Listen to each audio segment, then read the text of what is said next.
weaknesses in your life that you can never overcome. This looks funny, but I'm going to explain to you.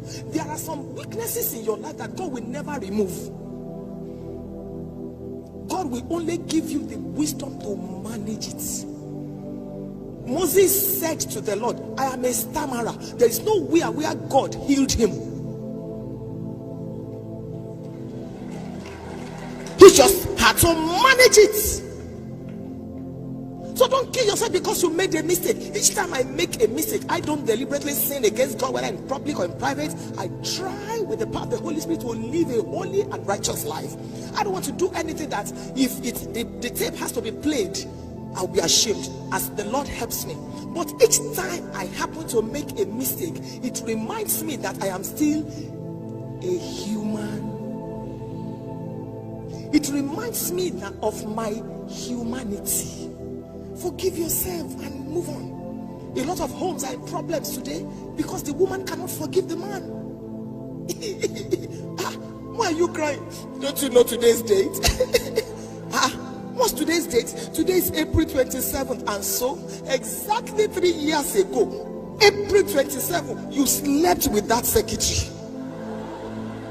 It is the anniversary of your adultery.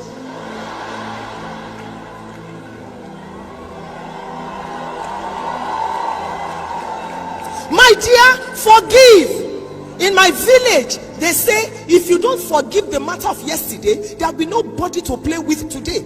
Is it because people are not telling you their stories? The person sitting closest to you in church, if we should play the videotape of that person's life, you will know your own as small. Move on. Forgive people. Forgive yourself. The devil tells you, look at you, you are aborted 7 times before you were born again. That's why you don't have a child. Said the devil, shut up. God does not consult my past to determine my future. If you were married as a virgin, it's a privilege for you. We thank God for you. But excuse me, some people lost their virginity not because they wanted to lose it, and that does not make them small or inferior. It doesn't. Why must the devil keep on hammering on your sin? You keep pulling your sin out from under the blood cover. Leave it there and face the front and live your life. God is working on you. Don't give up on me yet, because you don't know where God is taking me. I lived with my uncle for 10 years. He got married while I was living with him. He treated me very well. I thought when the wife arrives, she will maltreat me. She didn't. So 2 or 3 years ago, I said to my husband, all the Bonvita and all the soap that my uncle bought while I was in secondary school, I want to make sure he doesn't finish eating.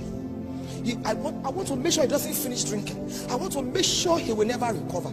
So let's build him a house. Took some money, built him a house. And then I said to my husband, if this man and his wife have a house, they shouldn't be trekking as tenants. As landlords. So let's get him a car. And then bought him a car and his wife. And I said to the wife, God saved you that you didn't treat me badly.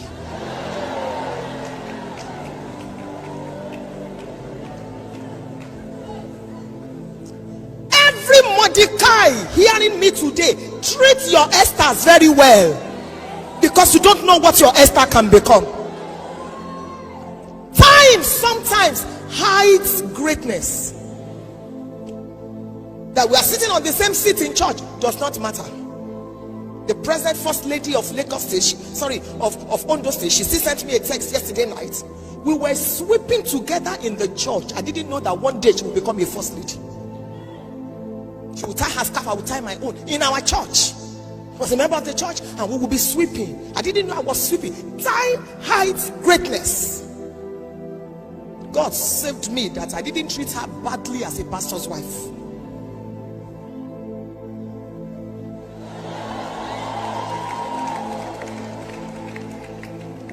Keep building. One day it will show. It's just that you must start on time, because the journey is far and long. Keep building. When you are married to a woman and you raise your hand and you slap that woman, you need to visit the psychiatric hospital.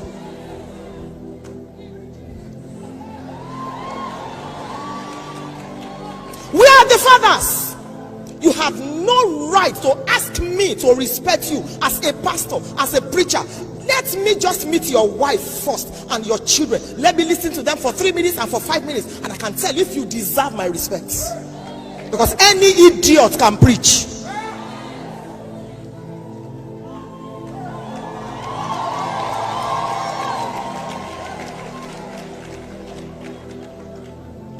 We have challenges in the nation today because many fathers lost it. Pursuing Coca-Cola, pursuing ministry, pursuing everything. Their mouth will be like preaching and preaching while their children were dying. Was it not that man, Jairus, that went to seek Jesus for his daughter?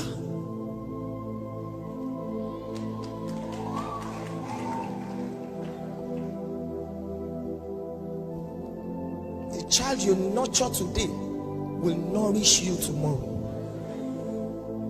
Don't let your life end with you. Invest into your future. Build with posterity in mind.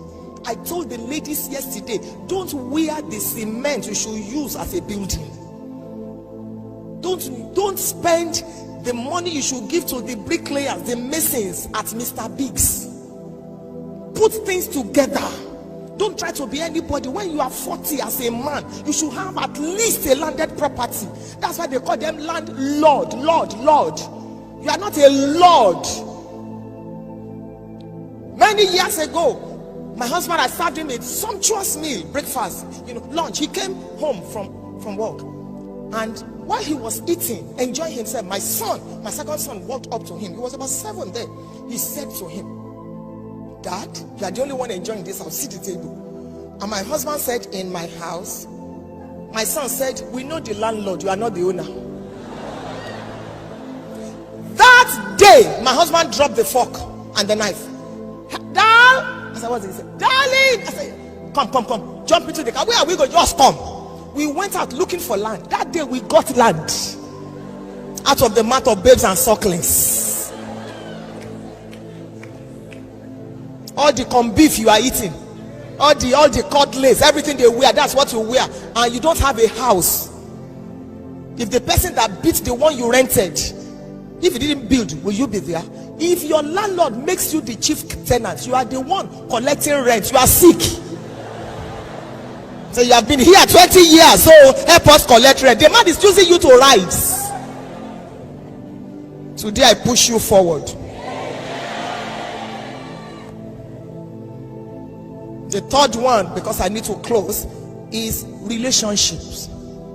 Have you noticed that when a building is on, we have the foreman, we have the masons, we have this one, carry this one, we have that one. Nothing serious, nothing that will last can build, can rise and exist without God-sent relationships. And every one of you need at least 7 kinds of relationships. Every one of you.